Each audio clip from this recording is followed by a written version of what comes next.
नमस्कार दोस्तों। भाज्य संख्या यानी कंपोजिट नंबर, भाज्य संख्या वैसी संख्या को कहेंगे जो एक एवं अपने आप यानी कि स्वयं के अलावा किसी अन्य संख्या से भाग लग जाता हो, पूर्णतः विभाजित हो जाता है, यानी कि जिसका शेषफल क्या आता होगा, 0 आता होगा, तो वैसी संख्या को हम लोग भाज्य संख्या कहेंगे। ठीक है, यानी कि एग्जाम्पल देख लीजिए, 4, 6, 8 दिया हुआ है, तो ये 4, 6, 8 जो भी एग्जाम्पल दिया हुआ है, तो ये वैसी संख्या है जिसमें हम लोग एक और 4 में लगाना है, तो 4 को हटाकर किसी अन्य संख्या से भाग लग जाएगा, तो ये संख्या क्या होगा, भाज्य संख्या कहलाएगा। जैसे देख लेते हैं, जैसे हम आपसे पूछते हैं 20, ये भाज्य संख्या है कि अभाज्य संख्या, तो पहले क्या करेंगे, एक हमको हटा देना है और अपने आप यानी कि स्वयं 20 को हमको हटा देना है। अब देखिए 1 और 20 के हटाकर किसी अन्य संख्या से भाग लग रहा है, तो देखिए 20 में 2 से भी लग जाएगा, 4 से भी लग जाएगा, 5 से भी लग जाएगा, यानी किसी अन्य संख्या से भाग लग जा रहा है, तो यह संख्या क्या कहलाएगी, 20 हमको भाज्य संख्या कहलाएगा। ठीक है, आपको समझ में आ गया होगा। यही कि भाज्य संख्या वैसी संख्या होती है जो एक एवं अपने आप स्वयं के अलावा किसी अन्य संख्या से भाग लग जाता है, उसे भाज्य संख्या कहते हैं। ठीक है, अब नेक्स्ट देखते हैं अभाज्य संख्या। ठीक है, प्राइम नंबर, तो ये जस्ट भाज्य संख्या का अपोजिट होता है। क्या होता है, अपोजिट होता है, यानी कि उल्टा होता है। जो परिभाषा था उसमें सिर्फ नहीं जोड़ा जाता है। ठीक है, यहाँ पर सिर्फ न जोड़ा हुआ है, बाकी सब डिफरेंट सेम ही है।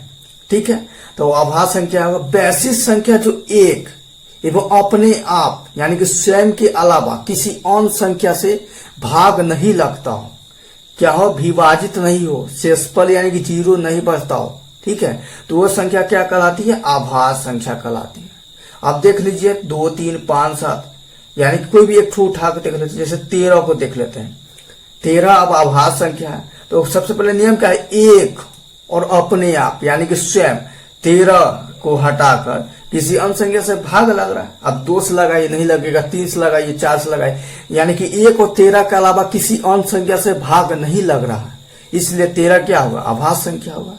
आपको समझ में आ गया होगा कि अभाज्य संख्या वैसी संख्या जिसमें एक एवं अपने आप स्वयं के अलावा किसी अन्य संख्या से भाग नहीं लगता, इसमें नहीं जुटेगा लेकिन भाज्य उसमें जुट जाता है। ठीक है, इसमें नहीं मतलब नहीं होगा, इसमें नहीं विभाजित होगा, इसलिए इसको अभाज्य संख्या कहेंगे। ठीक है, अभाज्य संख्या से रिलेटेड आपको कंपटीशन तैयारी करते हैं रेलवे एसएससी, तो बहुत सारा क्वेश्चन आएगा। ठीक है, दे देगा कि 4 ठो अभाज्य क्वेश्चन देगा, इसमें कौन सा अभाज्य संख्या है, तो आप विभाज्यता नियम हमने बता दिए हैं पिछले वीडियो में, आप देख लीजिएगा, उससे आप अभाज्य संख्या से जितने भी क्वेश्चन आएंगे तो आप आसानी से बना पाइएगा। ठीक है, और इसमें एक और पूछता है, कहेगा कि सबसे छोटी सम अभाज्य संख्या कौन है, तो देखिए इसमें आपको सबसे छोटी 2 अभाज्य संख्या है, और 2 को ध्यान से देखिएगा तो ये सम संख्या है। ठीक है, सम संख्या का परिभाषा बताए हुए थे कि वैसी संख्या 2 से पूर्णतः विभाजित हो या जिसके इकाई स्थान पे अंतिम अंक जो 0, 2, 4, 6, 8 हो, तो सम संख्या कहलाती है। तो 2 हमारा सबसे छोटी अभाज्य संख्या है और साथ में क्या है, सम संख्या है। तो कहे पूछेगा कि सबसे छोटी सम अभाज्य संख्या कौन है। ठीक है, तो आप 2 बताइए, फिर पूछ सकता है सबसे छोटी विषम अभाज्य संख्या कौन है, तो 3 हो जाएगा। ठीक है, सबसे छोटी, इस तरह से बढ़ते जाएगा। अब इसके बाद आप देखिएगा, एक इसमें मिला लीजिएगा कि अब इसके बाद जो भी नंबर आएगा तो आपको अभाज्य संख्या भले विषम नंबर आएगा, जैसे कि 3, 5, 7, 11, 13 है ना, तो बढ़ते जाइएगा, जैसे 17 हो गया, 19 हो गया, 23 हो गया, फिर आपको आ जाएगा 29 आ जाएगा, 31 आ जाएगा। ठीक है, तो अब जो भी नंबर आएगा ना, तो अभाज्य संख्या क्या होगा, मतलब वो ओड नंबर विषम संख्या आएगा। ठीक है, यानी कि सिर्फ 2 ही सम संख्या सम अभाज्य संख्या है, बाकी सब है उसके बाद विषम अभाज्य संख्या है। ठीक है, अब इसके बाद देखते हैं सअभाज्य संख्या। सअभाज्य संख्या को प्राइम नंबर, तो देखिए इसका परिभाषा है 2 या 2 से अधिक वे संख्या है जिनका महत्तम समावर्तक, ठीक है, महत्तम समावर्तक HCF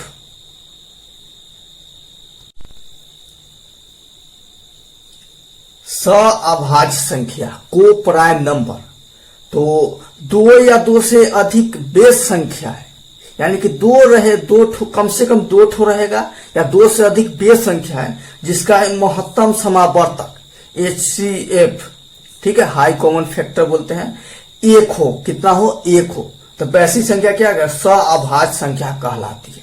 यानी कि आपको समझ में आ गया कि सअभाज्य संख्या किसे कहते हैं, यानी कि एक से अधिक रहेगा, ठीक है।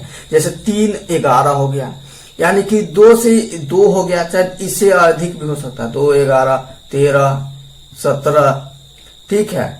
तो 2 या 2 से अधिक बेस संख्या है, ठीक है, जिसका HCF निकालेंगे, ठीक है, महत्तम समावर्तक निकालेंगे तो 1 आएगा, ठीक है। इसका निकाल के आप देख लीजिए, ठीक है। तो आपको 1 आएगा, तो 1 आएगा जिसका HCF 2 या 2 से अधिक, जिसका HCF 1 आएगा वो हमारा सअभाज्य संख्या कहलाएगा। आपको याद हो चुका होगा, ठीक है। एग्जाम्पल देख लीजिए।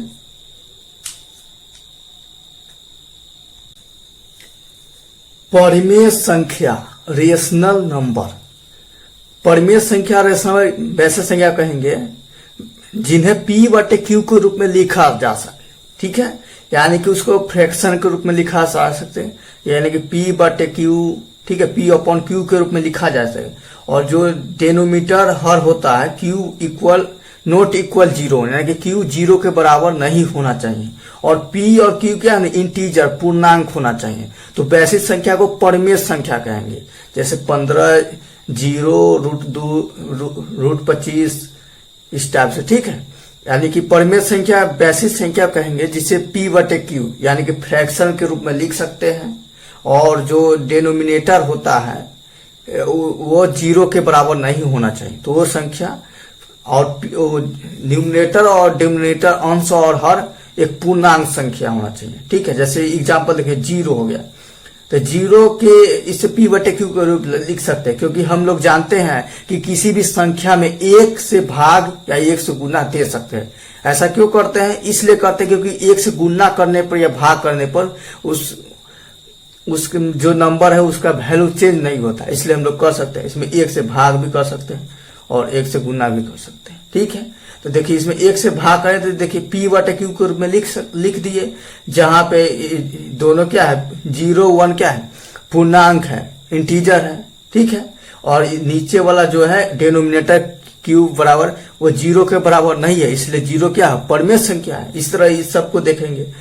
एक क्या है, दशमलव डेसिमल फॉर्म में है, तो इसको हम लोग क्या P/Q फ्रैक्शन फॉर्म में चेंज कर लेंगे, ठीक है। इसको दशमलव हटाएंगे तो नीचे कितना होगा, दशमलव जितना नंबर अंक है उतना नीचे 0 आ जाता है, ठीक है। तो ये हमारा क्या है, परिमेय संख्या हो गया।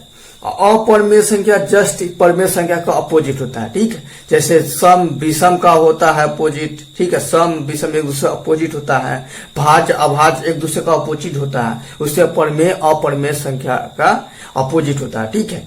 इसका भी परिभाषा हो गया कि जिन्हें P/Q के रूप में नहीं दर्शाया जा सके, ठीक है। अपरिमेय संख्या वैसी संख्या है जिसे P/Q पर नहीं दर्शा सके, P और Q पूर्णांक संख्या नहीं हो, ठीक है। Q मतलब ये सब अपोजिट होता है, तो वैसी संख्या को अपरिमेय संख्या कहेंगे, जैसे √2 √3 √5, ठीक है। तो ये आपको हो गया। यहाँ पे भी √25 देख रहे हैं परिमेय संख्या में, तो √25 का वैल्यू निकलता है, यानी कि √25 इक्वल 5 के बराबर होता है।